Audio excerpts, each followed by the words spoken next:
Israel has, since 1967, strengthened its occupation every day, very consciously, and Israel has never indicated that a two-state solution is what it's after. Even in Oslo, Israel never ever recognized the rights of the Palestinians to self-determination.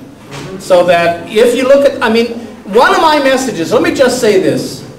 My message to the Israeli public, and I wrote this in the statement and it's on the table here, is that we have to start taking responsibility. There is no symmetry here. We're the strong power, we're the only state, we're the only party that has an army, we're the only party that has the back in the United States. We're the occupying power. The Palestinians are not occupying Tel Aviv. The Palestinians aren't building settlements. We're building settlements.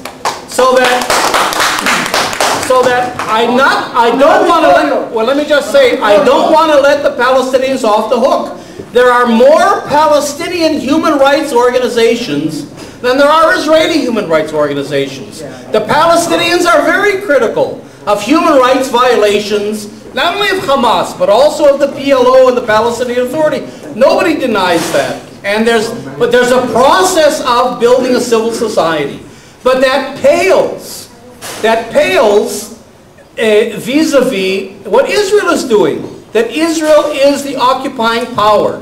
And you can't blame the victims. So that the importance of human rights is that they're universal and they give us a message.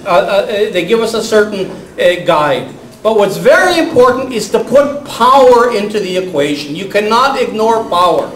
And power is what makes Israel by far the responsible party here.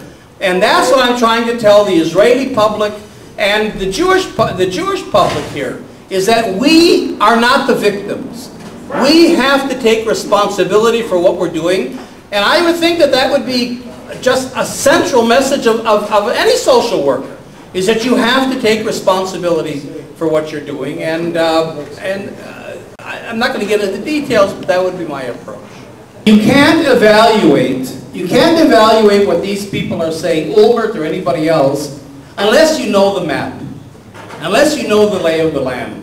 And ideally, you should go there. So I invite all of you to come and we'll give you tours. Some of you have done that. Some of you know the lay of the land. That's crucial. Because when Olmert says, for example, we should give back most of the West Bank. Well, what does that mean? What does most mean? You see, when Olmert, and it means that you can give back most of the West Bank, but you keep the settlement blocks that are exactly those things that truncate the West Bank and make it non-viable. In anything that Olmert says, he never mentions the Jordan River. Well, the Jordan River is what Israel calls its security border. So if Israel keeps control just of the Jordan River, that isn't a lot of territory. It can be just the river itself. Actually, it's not even a river in Washington terms. It's what we call a creek. Or a creek. I think Sarah Palin calls it a crick. And you betcha. So, and you betcha is stolen from Minnesota. So that you can keep control of a border that, you know, in which a Palestinian state will not have economic or political access to other Arab states and be isolated, even though you're giving back a lot of land. In other words, what's missing from what he's saying, and it's easy to put it in, but you need time that we don't have tonight, the devil or God, I don't know how it is in the details. They're both in the details. And that's the point, so that it sounds good when Olmert says we should give back even 93% of the territory, and we should have two states, and we have to live with the Palestinians. It all sounds good, but when you start to get into the fine print, you find out that, well, Israel's going to keep Greater Jerusalem, which according to the World Bank accounts for 40% of the Palestinian economy.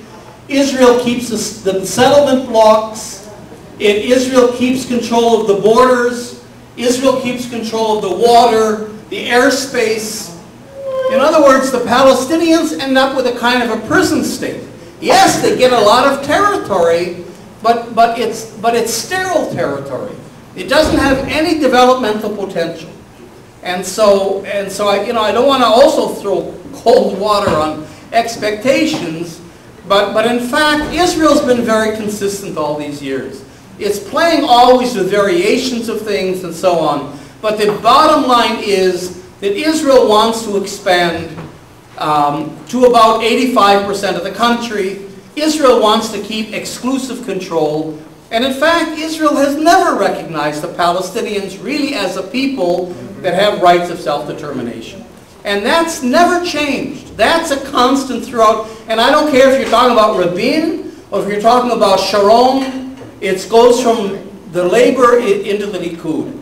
And that's why it's so important to read some of our literature and to actually come and see the lay of the land, and then you begin to get it. And if we can get senators and representatives and governors and city council people and church people and trade unionists to come, I tell you, in an hour they get it.